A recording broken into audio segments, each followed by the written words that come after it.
Hey, Enneagram friend. This is Abby Rodriguez, your certified and IEA accredited Enneagram teacher and coach. And today we are talking all about stress. So in this next series, we're going to look at the stress response for each of the 9 types.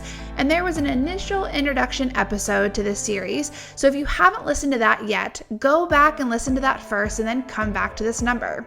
The audio for these episodes is taken from the Growth and Self-Care Workshop audio that's available for purchase for only $20 on my website if you want to learn more. This episode is all about the stress response for type 3. So for type 3s, like the rest of us, when they experience stress, first they'll experience it in their own type structure, and they'll kind of exhibit some of these unhelpful tendencies specific to type 3. It's like the gifts of type 3 become excessive and imbalanced, and so they become unhelpful.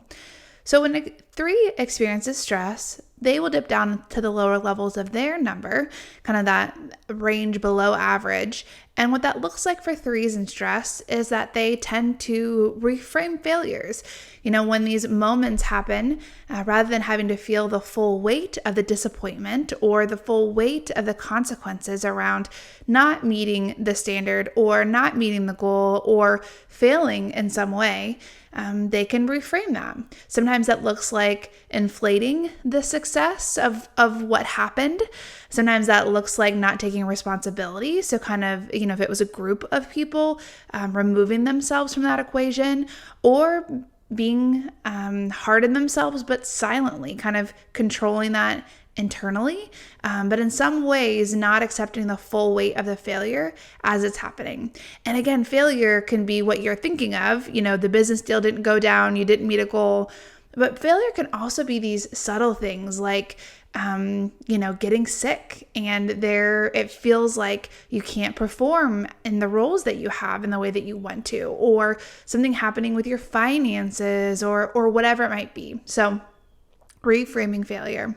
Another aspect for type 3 when they experience stress is that, they're exhausted. And a lot of it has to do with this continual hustle that they're experiencing from the pressure to keep up with the role that they have, the responsibilities on their plate.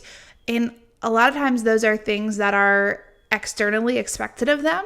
Here's the title, the role you have, the volunteer position that you stepped into, the role as a mom, a parent. But sometimes those are really internal expectations that you have of what a good mom would do, or what the best athlete does, or whatever it might be. And so there's just this exhaustion from this continual hustle, and in trying to achieve. And in the stress space, 3s also lose sight of who they are and what they want in the midst of adapting to the ever-present needs, or shifting to meet the demands of the worlds and roles that they occupy.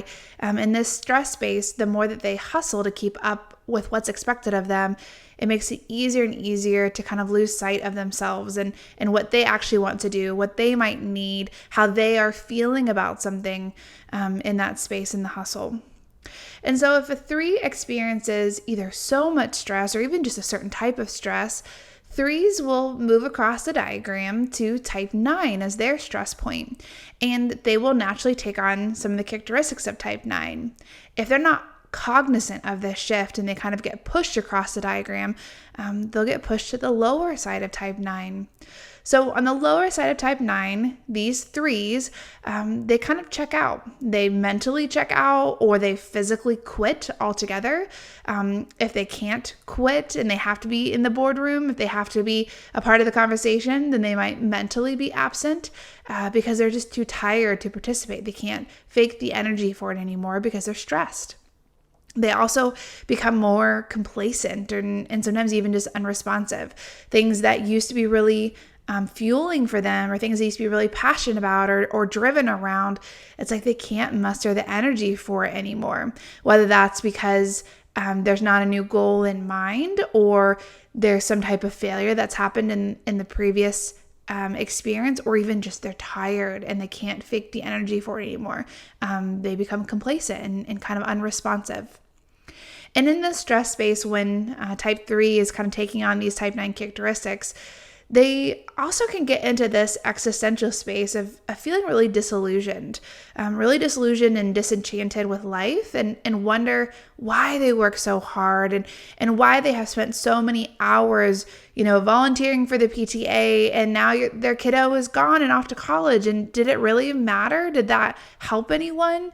And just really these questions around their legacy and the things that they have done and have accomplished, and what value did that bring to the world, and were they good at those things? And so it can get into this really existential space, but it has a lot to do with checking out of the current reality. If a 3, though, realizes they're stressed, they can access type 9 as a resource for them, because there's tremendous gifts for the type 9 structure that it can offer to 3s. And so on the high side of type 9, 3s can access that energy to pause and to slow down.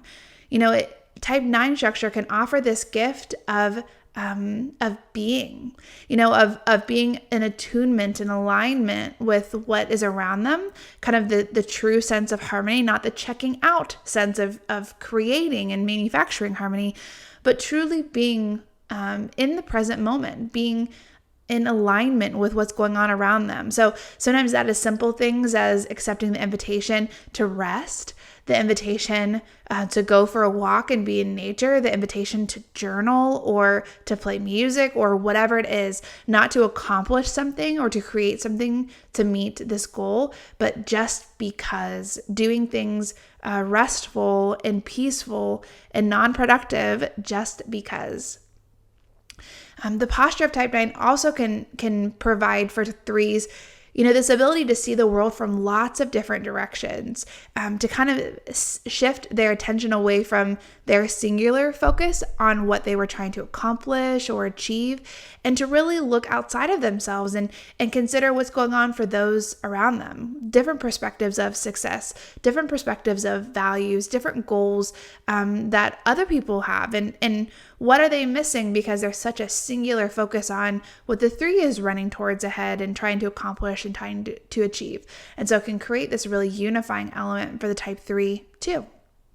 And in this 9 space, the 3, has some space to rest without judging themselves, without, I've earned this rest, but of just taking time to rest and to just be, to slow down and to smell the roses, so to speak, but to not have so much pressure around accomplishing and achieving.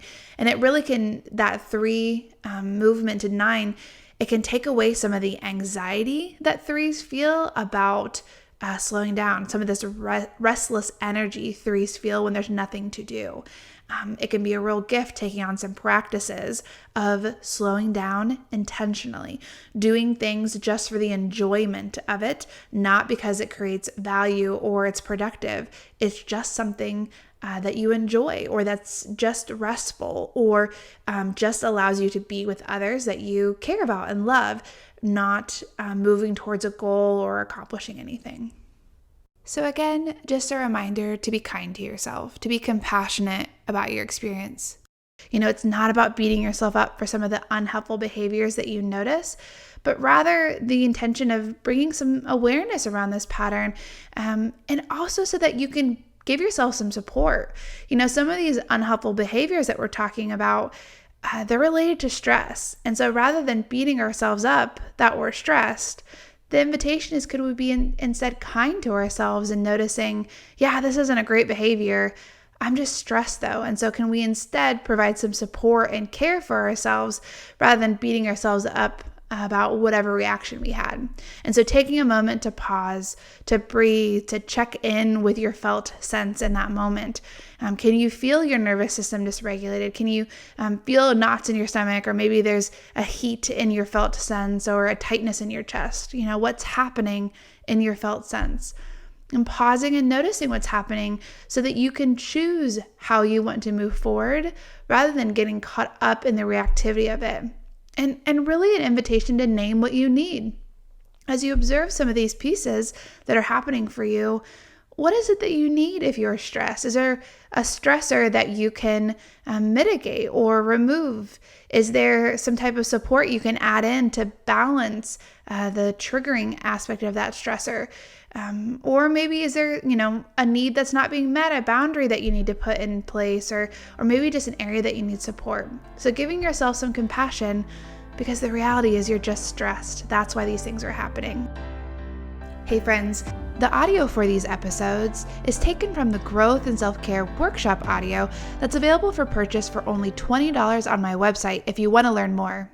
The teaching audio is over 4 hours of Enneagram content where I walk you through type-specific stressors and the natural stress response for each type and how we can better manage stress and how we can incorporate practices for self-care based on our type into our everyday life. The teaching audio is a digital download, so you can listen to it on your phone or your computer, and it also comes with a digital workbook. So I really want to encourage you to take advantage of that opportunity or to give it to a friend in this season if you have someone that's coming to mind that has a lot of stress and needs some support to navigate that.